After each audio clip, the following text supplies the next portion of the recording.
नमस्ते। हम अपने नए प्रोग्राम के साथ हाजिर हैं।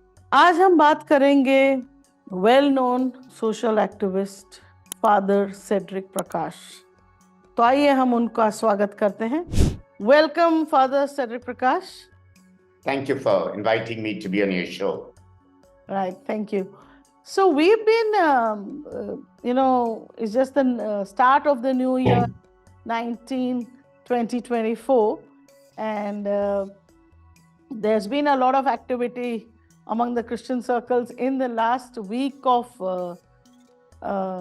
December 2023, where Prime Minister Narendra Modi invited some Christian leaders for a meeting with him and to kind of celebrate Christmas along with him. So many Christian leaders were there, Catholics, Protestant leaders, Indian Orthodox Church leaders were there. There were some celebrities and some businessmen. All of them profusely praised Prime Minister Narendra Modi, and nobody had anything else to say. Considering that there have been so many attacks on Christian pastors, priests, nuns, institutions, what do you have to say about this meeting, and what are your views? Yeah, thank you, Sonal Kellogg. It's good to be here. And at the outset, I want to wish you and all those who view this program the blessings of this Christmas season. The Christmas season comes always with a message that Jesus is born for us and brings to our world the good news of salvation, which includes joy, peace, hope. But within this joy, peace, and hope is also justice, is also the sense of the dignity of every human being, of equity, of fraternity. And I think it is important for us, for me, and for all, not merely my Christian sisters and brothers, but of every single human in this world, to say that the song of the angels at that Christmas night was joy to the world, peace to all women and men of goodwill. So, okay, the Prime Minister, which was unprecedented. We are a secular country, and it's not normal for Prime Ministers or Presidents to be inviting Christians on Christmas Day, because Christians, and very especially the leaders of the churches, the bishops and so on, are busy with their flock on that day. So everybody knows. We have church services, we Catholics have our masses, we have our prayer meetings, we have our celebrations within our parishes, our dioceses, our communities, our institutions, and that is the day that we are supposed to be in the midst of what Jesus would commonly refer to of our sheep. But well, I think the Prime Minister, within his rights, definitely can invite Christians and Christian leaders and whoever. I only hope he does the same thing on Eid, where Muslims are concerned, for the Sikhs, for the Baha'is, for the Jews and the other minority communities of India. But in a secular country, actually, you don't do these things. Well, select group of Christian leaders were invited. We were given to understand that not all who were invited accepted the invitation. And the understanding of many was that a lot of the Christian leaders could have politely declined and very courteously. After all, the invitation comes from the Prime Minister, and in the largest democracy of the world, one does not always get an invitation from the Prime Minister of the country. And that is very, very clear. However, that could have been done, not giving any excuses, but citing that the fact that since 2014, over these years, for more than 9 years, 9.5 years and more, Christians have been under attack in this country. Churches have been destroyed. Christian personnel, pastors, the faithful have been attacked. They have not been given their due right as what Article 25 guarantees to preach, practice, and propagate their religion. There are the anti-conversion laws, which are there to denigrate and demonize the Christian. Is not whether I have a right to convert you, but whether as an independent citizen of India, an adult, I have the right to choose the religion of my choice. There is even recently a Catholic priest in Allahabad was arrested for absolutely no reason. And after several weeks in jail, without literally any charges, he is released. And we have so much happening. Look at what has been happening in Manipur since the 3rd of May. And at the receiving end of a vicious, brutal regime are the tribals, mainly the Kokis. The vast majority of them happen to be Christians. Many of the Maitiyas have been attacked, and those who have been attacked have also been Christian Maitiyas. So they could have politely declined the invitation and citing all this. We need dialogue. We want to dialogue with you. After all, you're the Prime Minister of the country. And respectfully said, let's have another occasion to dialogue of what's happening to the Christians and also to the other minorities of the country. Fine. Their own particular good sense prevails. They go to that Christmas gathering, whatever one would like to call it, and they're there. And they wax eloquent. They do not have the courage, the prophetic courage, which the Bible teaches us to say, thank you, Prime Minister, for inviting us. But look what's happening in your country today. And could they have said it? Many people said, no, it would be insulting to the Prime Minister. But when Jesus spoke truth to power, Jesus never regarded it as an insult, but was only putting the plain truth, the fact, there on board. What would you have liked? What would you have liked that the Christian leaders there, what should they have said? Or what was they could have just said, okay, can you fulfill your constitutional mandate and do justice to what is happening to the Christians in India, to the other minorities in India? There is so much, one need not be self-centered and talk only about the Christians, but on a day like this, when we celebrate the birth of Jesus, can we have joy, love, and peace? Can we have justice? Can we have fraternity? Can we have this sense of diversity, pluralism prevail in the country? And I think that is very important, a message that they could have conveyed to the Prime Minister and all others gathered there, and in fact to the whole nation on Christmas Day. Father, I would like to also ask you, since you were earlier also part of an NGO, and you have worked with many NGOs and associated yourself with them, that right now the government has cancelled FCRA licenses and permits to thousands of Christian NGOs and institutions. Do you have an opinion on that? Yes, definitely. And all of us have an opinion. There is selective targeting. I do believe that in any country, we have to adhere to laws, to regulations, which come into effect from time to time. But you're so selective. Just say, I'm riding a two-wheeler on the road. I'm supposed to wear a helmet. And I'm not wearing a helmet. Okay? But there are hundreds and thousands there, okay, who are also not wearing helmet. Is taken for granted. A policeman from far away sees me, comes running and only catches me. I'm saying that is ridiculous. I agree that I should have been wearing.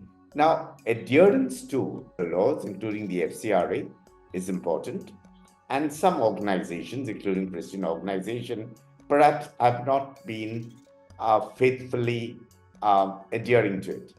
But the way you're targeting Christian organizations, the way you're targeting those who are empowering the people, the tribals, the Dalits, the poor of the country, is ultimately is not the Christians who are losing, but you must realize that there are generous donors all over, and at the same time, there are many NGOs that subscribe to the government point of view, that adhere to the government ideology, and nothing happens to them, and they continue generating money from all over the world, okay, including from Christian countries.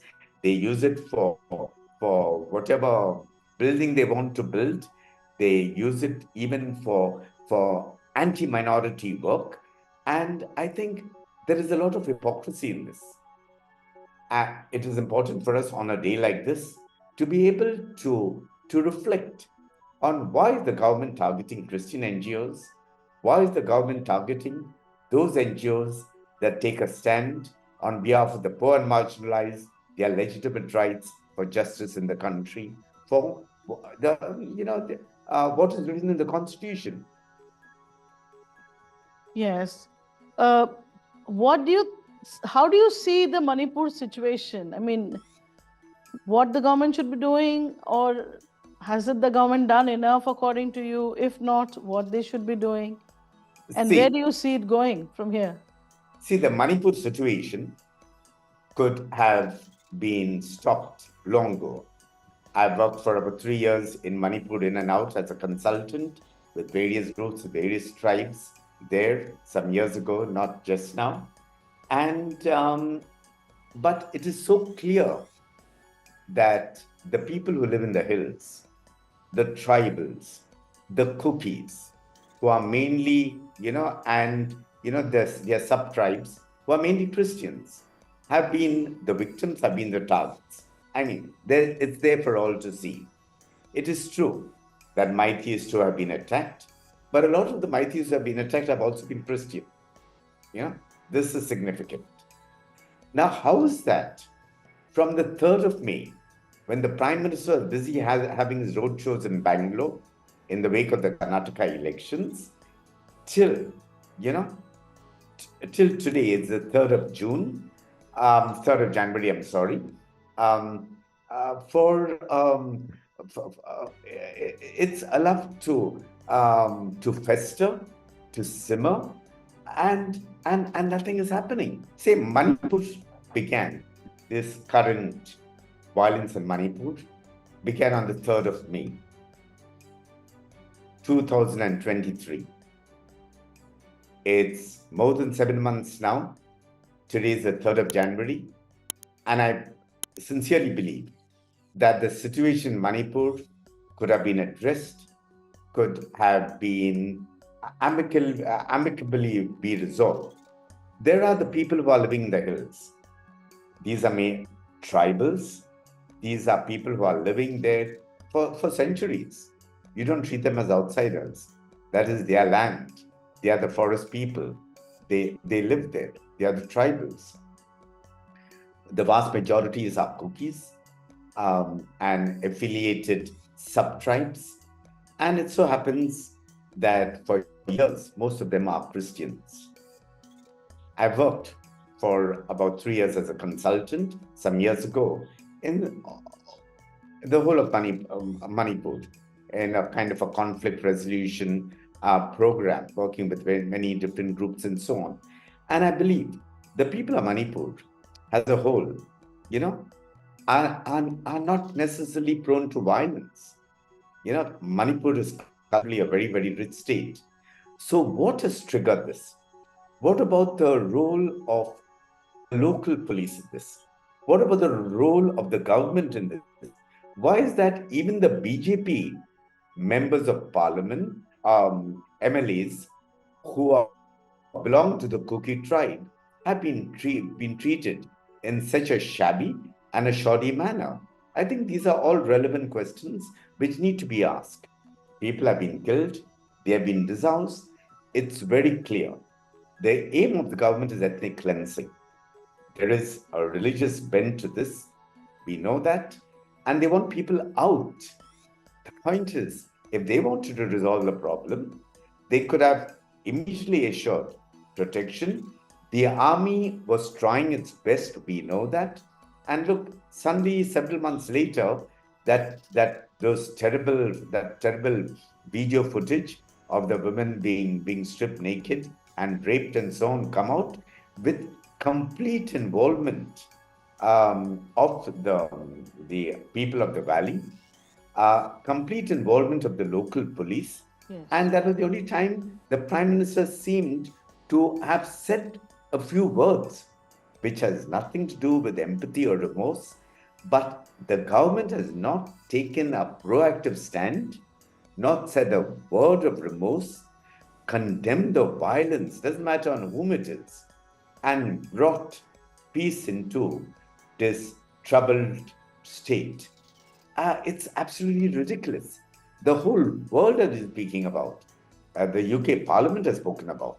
The European Parliament has spoken about it. There have been missives from the US State Department, from several countries, abroad. We should hang down. It's a small state. It's a state in which one group, one ethnic group, one tribal group, one religious group is being targeted. And why can't peace not come to the state of Manipur? That's a question we need to seriously reflect upon, and the government needs to answer and to be held accountable. What do you see going forward in Manipur? Or how do you think it will get resolved? Manipur, I mean, from day one, people have been asking for the dismissal of this current chief minister, because no one is asking for president's rule. It is like going from frying pan to the fire. But okay, resolved. Keep the army in command of all the areas. Take away how do people, mainly the Maithis, get all guns and ammunition from the state armory, and use it according to their whims and fancies. Why? Who are the people being arrested? Who are the people being subject to the violence? Who are the people whose churches and houses have been burnt, who are dislodged? Who are the people who are living in refugee camps even till today? Who are the hundreds and thousands of people who have left the state and sought, refuge elsewhere, very especially in the state of Mizoram? I think the way forward is very clear. Desire peace, ensure peace, and bring the warring factions together to say that there are particular identities. Just now, the Maithis cannot demand for the tribal status. Just now, the Kuki people live in the hills, and they need to continue to live in the hills in peace. Give them back their lands, their houses, and there is something like a restorative justice. Ensure the building of their churches, ensure the building of their houses, their institution, and start good quality, perhaps educational institutions, maybe industrial institutions, not merely in the valley where power and wealth is concentrated, but also in the hills all along Manipur. You would be aware that U.S. Commission on International Religious Freedom, it's an independent body of the U.S. government. They have consistently for the last 3 years recommended that India should be, named as a country of particular interest for actually not giving enough rights to the minorities and for maximum amount of harassment of minorities and discrimination and a lot of atrocities on them. though the US government has not actually taken the advice or the recommendation of the US Commission on International Religious Freedom. What do you have to say to that? Yeah, first of all, the US Commission for International Religious Freedom is a kind of a quasi body. It gives advice to the State Department, to the Bureau of Religious Freedom, and so on, to the government of the United States. It's a fairly independent group. In fact, in June 2002, in the wake of the attack of the Muslims of Gujarat, I went to Washington and testified before it. And that is still there on my testifying. This is a highly competent body. What it says is religious freedom conditions in India are taking a drastic turn downwards, with national and various state governments tolerating widespread harassment and violence against religious minorities. This is what it says. So, Yeah, your comments. yeah, definitely. It has come up with strong statements. For years, they wanted India to be placed under the country of a particular concern, that they wanted the US government to take a stand. The US State Department, it has a bureau in which it speaks about religious freedom every year. It has very nuanced statements, where religious freedom, and it expresses the concern, but yet does not make outright condemnation, because obviously of trade, of industry, of the US needs to sell to India its arms and ammunition. There are other concerns. So keep minorities in the back foot.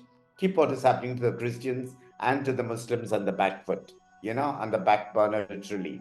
But the USCIRF has, in fact, they were wanting, why is the Indian government, we need to ask ourselves, afraid of an independent visit?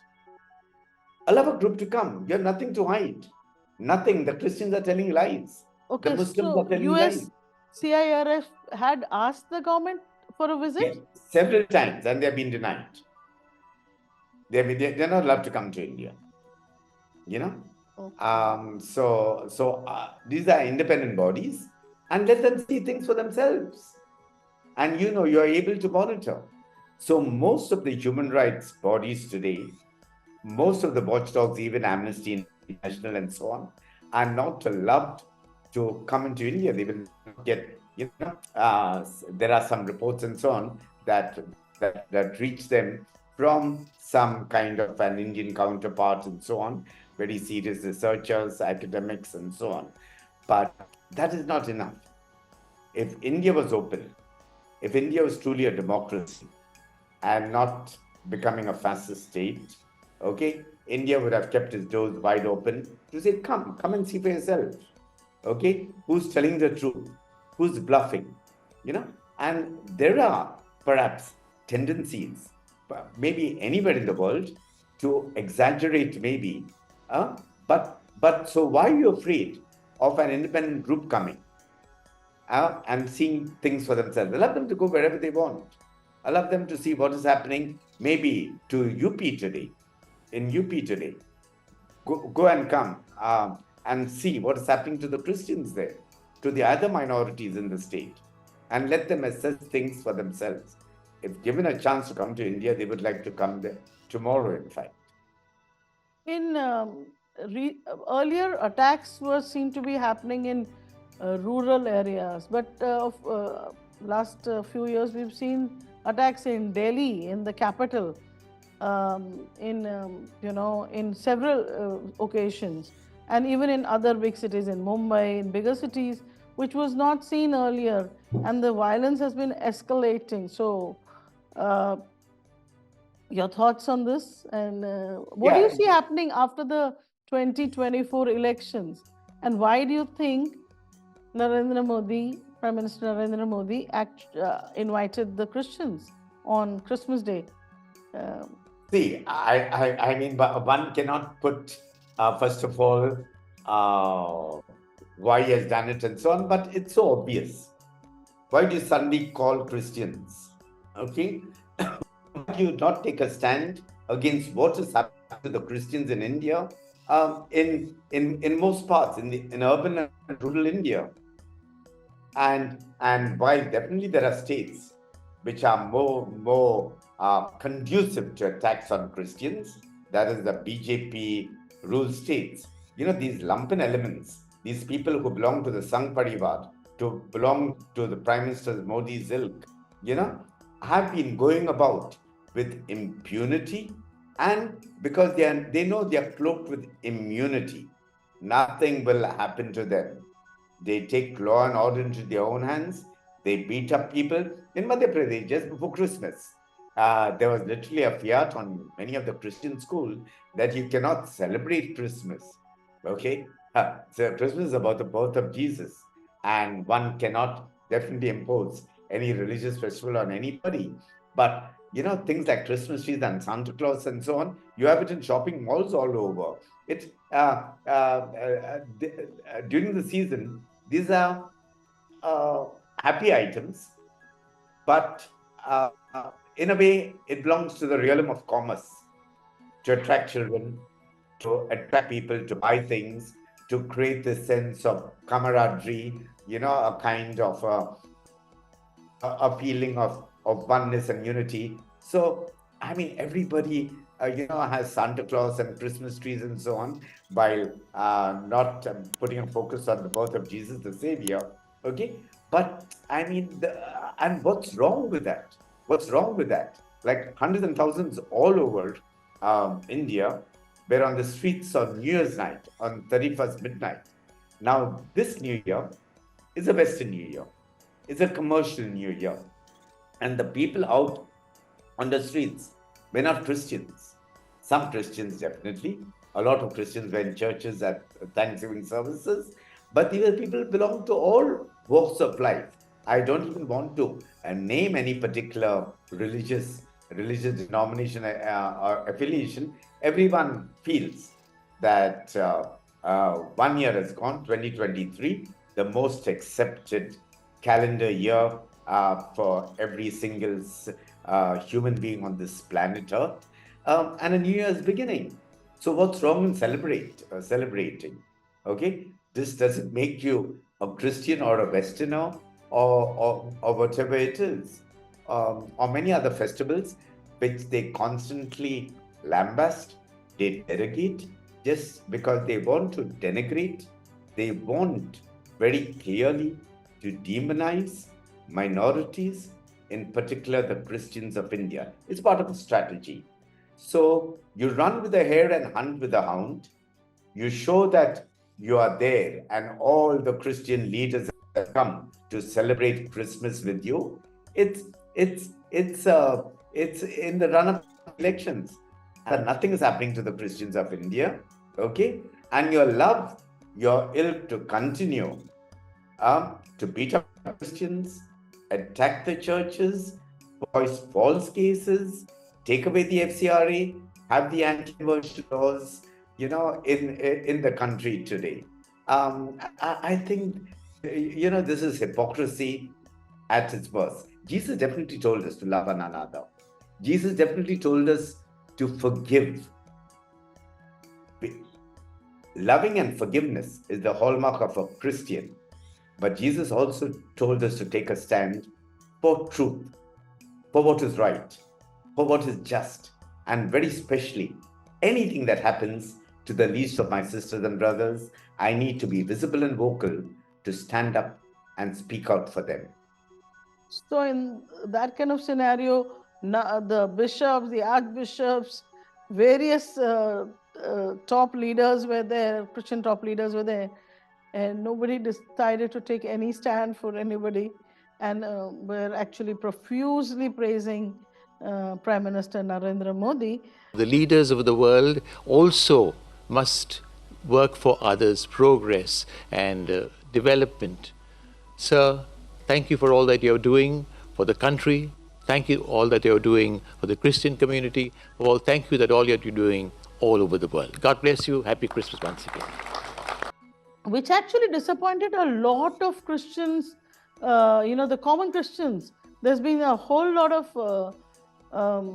outpouring of anger and lot of criticism which is being faced by Christian leaders.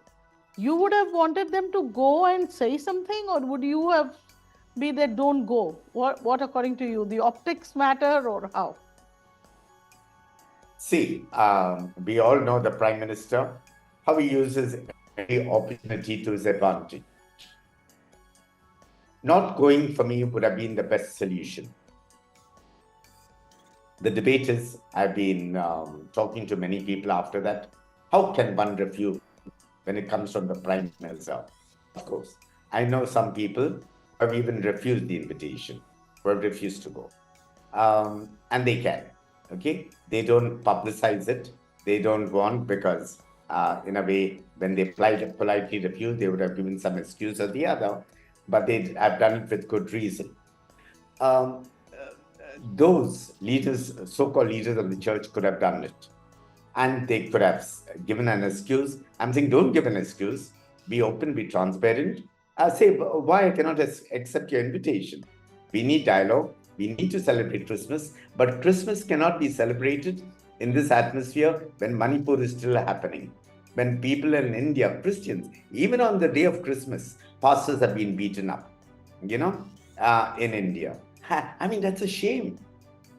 So finally, they decide their good sense, not my good sense, to go. But there they could have given a written petition and said, thank you for this. We extend to you Christmas joys and blessings. We thank you for inviting it. And we would like to give you, we would like you to give us a Christmas present. Ensure the safety of Christians and of all minorities in this country, and hand over, don't lambast him, don't be unnecessarily aggressive, but you could have made it and could have used it to speak truth to power. And that's where they failed miserably to ensure prophetic courage. And for that, I think they have betrayed Christianity, they have betrayed the person and message of Jesus Christ, and betrayed the Constitution of India. And I'm very clear about that, even though many people may not like me saying that. So Prime Minister Narendra Modi had visited the Pope a couple of years ago. There is talk of inviting him to India. What do you have to say? See, these are, you meet a friend on the road and you say, when are you coming over? Come over sometime. That's not an invitation.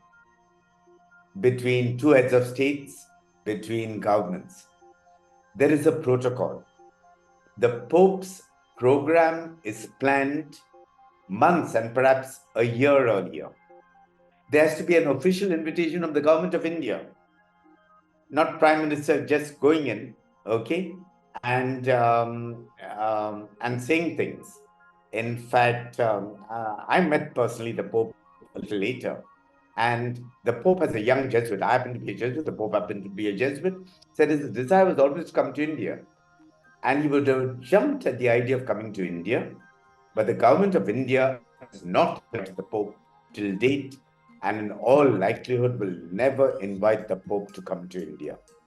Everybody. So the point is, many people think you be friends with the Prime Minister and he'll invite the Pope to come to India. Many of us are definitely waiting. I would like the Pope to come to India, but the government of India, as long as this government is in power, will never invite. And normally, as per custom of the Pope, who comes both as a pastor to Catholics and to other Christians, and as the head of a state, of a government, does not visit a country in the election year. Oh, okay. So definitely his program is fixed for 2024. In October, he has the Synod of Bishops. He has to be in Rome from, and to come to a country like India, he doesn't come for a few hours. He has to have at least 3 to 5 days. It's a long travel. He has his age. There are Christians, in the northeast of India, in places, Western India. He'll have to go to Delhi. He'll have to go to Goa, to Bombay, to Kerala, to Bangalore, and so on. He'll need at least a week in India. And it is doubtful whether the Pope will have 5 to 7 days to come to India in 2024, especially after May 2024, whoever is the government, and before October. Okay. So let's see. The government of India till to date, otherwise we would have known, it would have been the public. The nuncio, the Pope's ambassador to India, would be the first to know it, but there is no invitation from the government of India till today. What do you see going forward? How do you see the situation of minorities in India? We are in the election here. Do you have any insight? What do you think? Yeah, I've been meeting many groups. I've been working together with many groups all across India because my strong point just now is advocacy. Even now these days, I've been speaking to many church groups, religious sisters, others, everyone. I'm clear. First of all, if I'm a disciple of Jesus, Jesus has taught me one thing: fear no one, and especially those who can harm the body. You know, he says, fear those who can harm the soul. So, a sense of fear has gripped a lot of the church in India across the board, and I think this is not a good sign. We have to be witnesses. We have witnesses to truth, to the light, to love, to life, and to justice. And Jesus came to give us all that. So I think the church in India, across the denomination, Catholics, Protestants, evangelical groups, and so on, need to come together as a unified group, you know? And Jesus always prayed that all may be one. We have to work with other men and women of goodwill, with minorities. How many of us as Christians have taken a stand for the women wrestlers who have been suffering so much? How many of us would have taken a stand for the farmers who for 1 year, the small farmers, were on protest in Delhi asking for the 3 anti-farmer codes to be taken? How many have taken a stand against the 4 labor codes which goes against the casual labor, the workforce of the country? There are so many things are happening. And I think we as Christians have both a moral responsibility and a Christian ethic to be able to read, understand, and respond to the signs of the times. We need to take a stand for truth and justice. So we need to ensure that our name is on the electoral rolls. We need to exercise our franchise, get people to exercise their franchise on election day, end April, beginning of May. We really do not know when. It's not yet announced, but it should be by the middle of May, we are sure. They need to ensure also that other people have their names on electoral rolls and exercise their franchise. And when they exercise their franchise, they need to vote for people, uphold the sanctity and the values and the intrinsic principles enshrined in the only one sacred book we have as citizens of India, the Constitution of India. Okay. Thanks. On that note, we will end. I'm really thankful to you for speaking to us and sharing your views and ideas and your opinions. Let's hope that we have a great 2024. Thank you, Father Cedric. Thank you, Sonal Kellogg. It's good to be on your show. I deeply appreciate you inviting me, and all the best. And I hope in some small way, this conversation that we have had together may help enlighten a few and especially some Christians of India. Please share our videos and subscribe. Thank you for listening to us.